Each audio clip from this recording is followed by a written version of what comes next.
ये राष्ट्र कब पैदा हुआ? ये राष्ट्र भारत कब से है?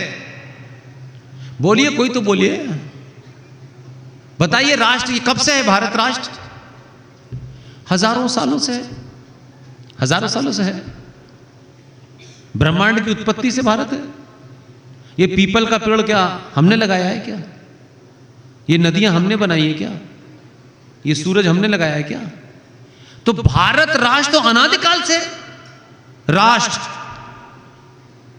लेकिन हमने क्या मूर्ताएं की हैं? सड़क चलते बोलते नहीं हम। राष्ट्र करोड़ों साल से है। राष्ट्रपिता 1947 में पैदा हुए।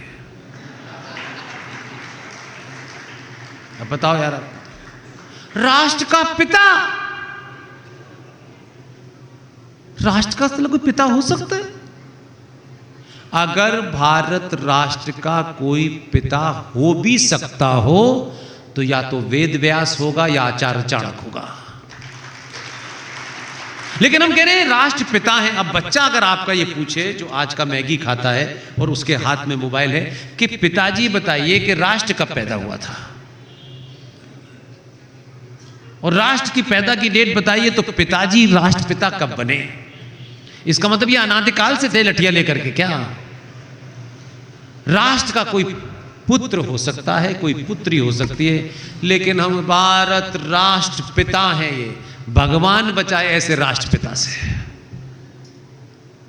इसलिए किसी को शब्दों से अमर्यादित शब्द नहीं बोल रहे हैं, लेकिन बिना शब्द बोले भी अपनी बात कन्वे कर सकते हैं। इसलिए आज भी भारत जैसे देश में बहुत सारे लोगों को ये घटनाएं नहीं पता, इसलिए आज के दौर के भारत की स्थिति ऐसे समझते हैं, नहीं यार ये कर देना चाहिए, आज इसको ये कर देना चाहिए। बिस्तर पे लेटे लेटे देश नहीं चलता है। ये बहुत जल्दी में है। आपको बताऊंगा एक किस्सा, तो आप सोचोगे कि ये देश कितना शेख चिल्ली था, इसको कैसे लोग चला रहे थे।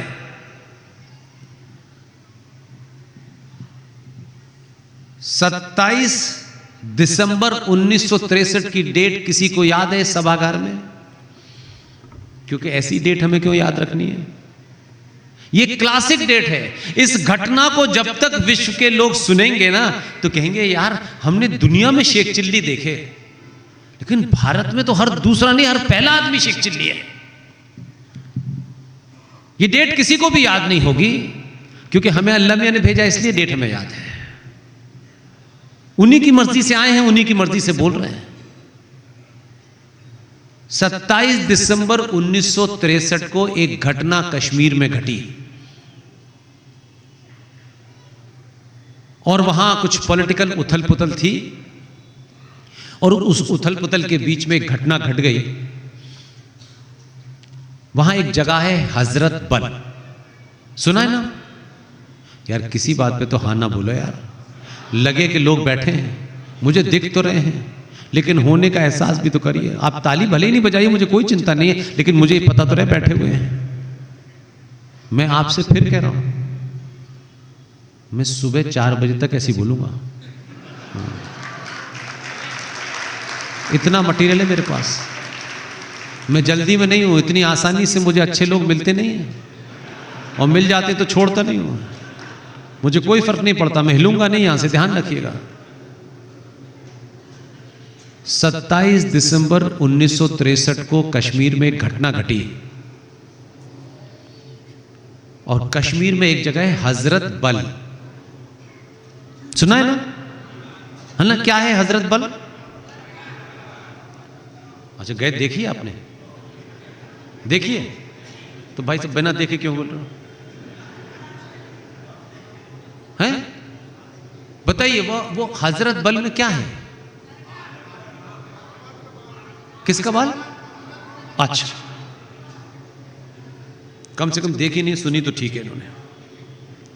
अब मेरा आपसे प्रश्न है, इस्लाम में अल्लाह के अलावा किसी की पूजा नहीं होती है, किसी के सामने सर नहीं झुकाया जाता। हजरत बल में बाल रखा है, अब सवाल यह है, किसका बाल है? हैं? किसका बाल है? अरे यार बोलो ना।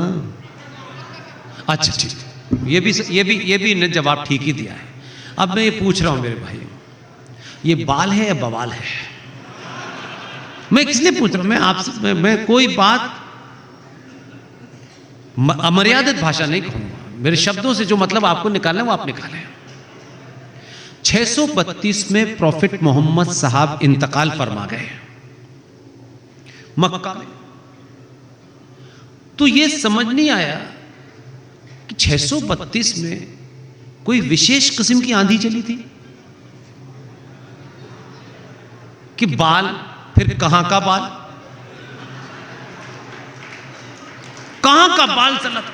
वो मक्का से यूं उड़ते उड़ते उसे जगह ही नहीं मिली, समुंदर से लेके रेगिस्तान पार करता हुआ ये विशेष बाल आया और कश्मीर में गिर गया। और कश्मीर में गिरते ही लोगों ने कहा, ये तो उनका है। उन्हें कैसे पता कि उनका है? उन्होंने कब देखा था? वो बाबा आके वहां रख गया। 35 मीटर लंबी और 24 मीटर चौड़ी बिल्डिंग में बाल रखा है। इतना तो यहां लोगों का फार्म हाउस नहीं है जिसमें वो बाल रखा है। इस सब के बावजूद वो गायब हो गया। तो उस बाल का बवाल देखिए कितना भयानक था कि जब ये बाल गायब हो गया तो कश्मीर में हंगामा। और ये घटना 63 की है, कोई 500 साल पुरानी नहीं है, जाके ढूंढ लीजिएगा।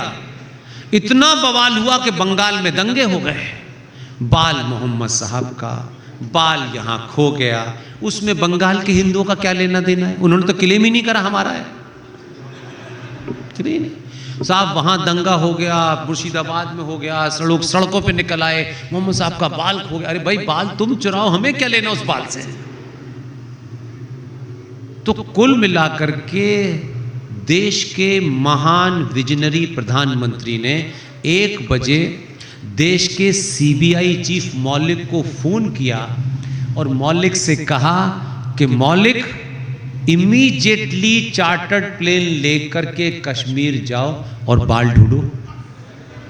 सीबीआई का चीफ अपनी पूरी पढ़ाई भूल गया होगा जीवन में कि ये मतलब बाल भी ढूंढना है इस जीवन में, ये भी पता करें। उसके अपने सर पे कितने बाल हैं ये उसे पता नहीं था बेचारे को। अब क्योंकि बाल एक विशेष किस्म का बाल था, अब ये कहां का था ये मुझे नहीं पता, अभी तक इसका पता ही नहीं चल पा रहा था। खैर वो है। और कश्मीर के लोग वहां एयरपोर्ट पे खड़े हुए थे और वहां पहुंचे और उन्होंने कहा, भाई प्राइम मिनिस्टर ऑफ इंडिया ने मुझे भेजा है, बाल ढूंढना है। वो लोग भी बोले हाँ हम भी ढूंढ रहे, मिल नहीं रहा। और साला 24 घंटे के बाद एक साहब आए, बोले बाल मिल गया। तो अब बाल मिल गया तो बट नेचुरल है कि वो बाल था कि नहीं था, किसका था, कैसा था, ये तो कोई जांच हुई नहीं कोई, लेकिन बाल मिल गया 48 घंटे के अंदर। तो उन्होंने फोन किया मौलिक ने, प्रधानमंत्री हमारे चचा को, कहा कि सर बाल मिल गया। तो चचा ने टेलीफोन, ये किसने लिखा है? मौलिक साहब अपनी किताब में लिख के गए हैं, मैं उसके अलावा किसी दूसरे रामलाल श्यामलाल की किताब नहीं बता रहा। तो चचा ने जब फोन किया कि बाल, उन्होंने कहा बाल मिल गए, तो चचा ने कहा मौलिक तुमने कश्मीर को भारत से अलग होने से बचा दिया। यही बाल बांधे हुआ था, इसी से कश्मीर बंधा हुआ गया। और साहब वो बाल मिल गया। और मौलिक साहब से चलते वक्त वहां लंबी लंबी दाढ़ियों वालों ने कहा, देखिए बाल तो मिल गया लेकिन ये कैसे पता ये मोहम्मद साहब का? बोले वो जाइए, वो हम लोग कर लेंगे। जिस देश में बाल खो जाने से बवाल हो जाता हो, उस कश्मीर में 2500 कश्मीरी सनातनी हिंदू पंडितों की बहन बेटियों के रेप और मर्डर हुआ। आज तक किसी ने उनको ढूंढने की कोशिश नहीं की। ये है, आप कहां से बाल ढूंढ रहे थे? ये बाल तो उनके बाल बाल नोच रहा है, ये ध्यान रखिएगा। इतना फर्क आया है।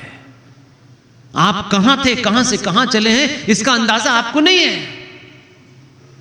आपको लग रहा है कि सब कुछ ऐसे ही चल रहा है, ऐसा नहीं है मेरे भाई।